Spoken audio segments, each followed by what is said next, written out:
Guys, welcome back to my channel. आं दाख्लैथ' नोंसोर मिथिजोब्बाय जानांगौ गासिखौबो जेनेबा मारै मा खालामो बेनि सोमोन्दै मिथिबाय दा मिथिबाय होनबा गोदान मोनसे आं भिडिअ खालामनो नागिरदों दा बे बिराद इम्परटेन्ट नोंथांमोना नायलांनांगोन जोबजासे आरो जायफोरा बे सिगांनि भिडिअखौ नायाखैमोन बिथांमोना नायनानै लागोनो हागोन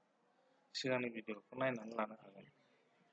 बेनि उनाव बेखौ लानानै फैनो हागोन दा नोंथांमोना जायफोर आंनि चेनेलाव गोदान प्लिज अन्नानै साबस्क्राइब खालाम आरो बेल आइकनखौ हिट खालाम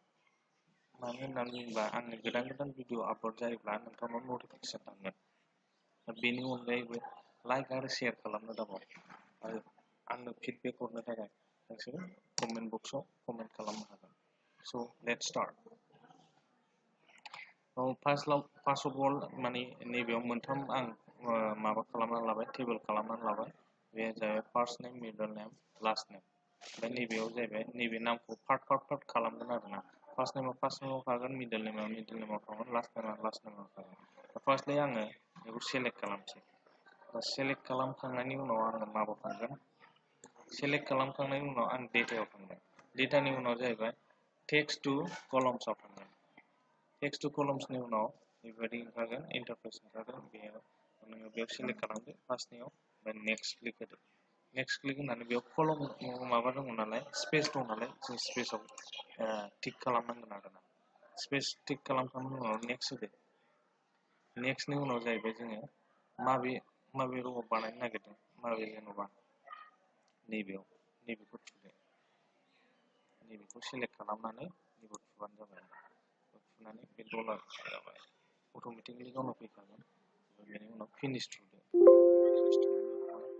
Do you want to replace the contents of the cells? Destination cells. Okay, click खालामदो ओंखारबाय जायफोरना कुमार दंमोनलै कुमाराव थाबाय ब्रह्मआव थाबाय जुदि आंनिखौ बनजार राजा लिरनानै आं स्पेस होयोब्ला ओमफ्राय इन्टार होयो जेन'बा राजाखौ आरो होनसै आं इन्टार होयोब्ला बनजार राजा बसुमतारी बे जानाय नङा आरो सिगाङाव सेलेक्ट खालामखाजोबनांगौ आरोना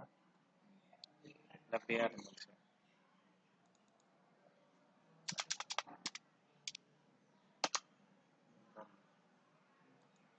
बिलिफाङा बसुमतारीया माबा जादों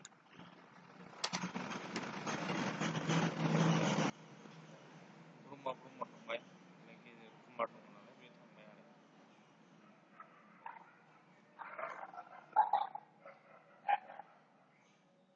ट्रिकआ मोजां ना इन्टारेस्टिं नोंथांमोना मा सानो खिन्थु आंनि थाखाय बिराद मोजां मोनसे ट्रिक आरोना बे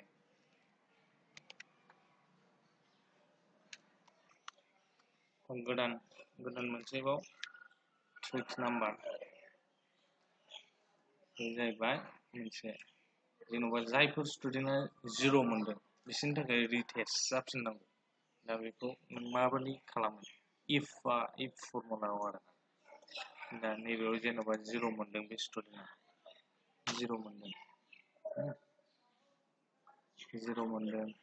नैबे स्टुडेन्टआबो जेन'बा 0 मोनदों नैबे स्टुडेन्टआबो 0 मोनदों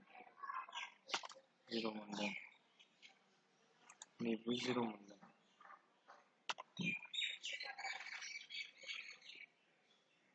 माबा ब्लेंकखौनो दोनसै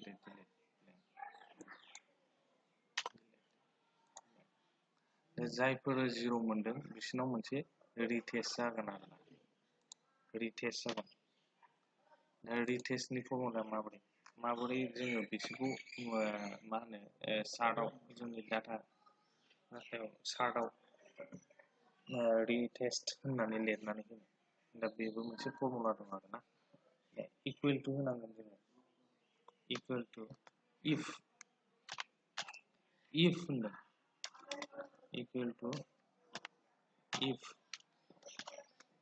ओमफ्राय open bracket D4 d4 is equal to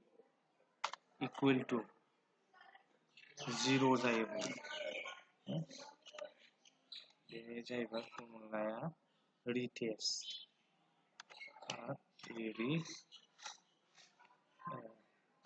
test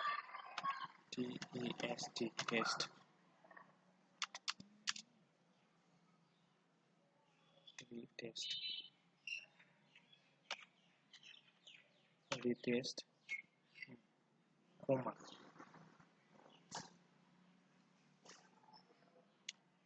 गोजौआव comma होदो comma होनानै होमबाथाय comma होदो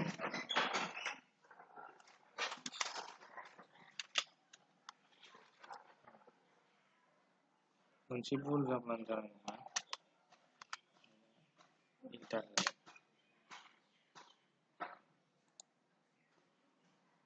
दं नालाय ओमफ्राय ड्रेग खालामबोदो retest ओंखारजोबो जायफोरना retest जागोन बेखौ नोङो माबा जागोन आरोना दा retestखौ जों माबादि हाइलाइट खालामो दा बेखौ नाय हाइलाइटनिखौ नायनो स' गाइस माबोरै हाइलाइट खालामो बेखौ नायनोसै हाइलाइट खालामनाया जाहैबाय फार्स्टलि जों बेखौ सेलेक्ट खालामदो रिटेस्टआव जोंहा हाइलाइट जागोन आरो जोङो फार्स्टलि हमआव थांदो हमनि उनाव जाहैबाय कन्डिशनेल फांसन फरमेटिंआव थांनांगोन आरो बेनि उनाव हाइलाइटिं सेल्स रुल्स बेनि उनाव टेक्स्ट कन्टेन्ट्सआव थांदो टेक्स्ट कन्टेन्टआव नों माबे जिनिसखौ हाइलाइट खालामनो नागिरदों नों बेखौ लिरदो retest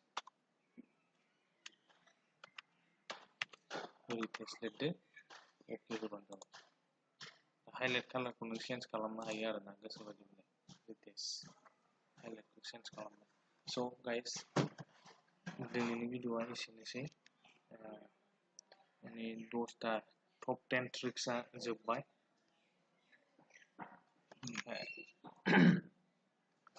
ट्रिक्सआ जोब्बाय दा नोंथांमोना माबायदि मोनखो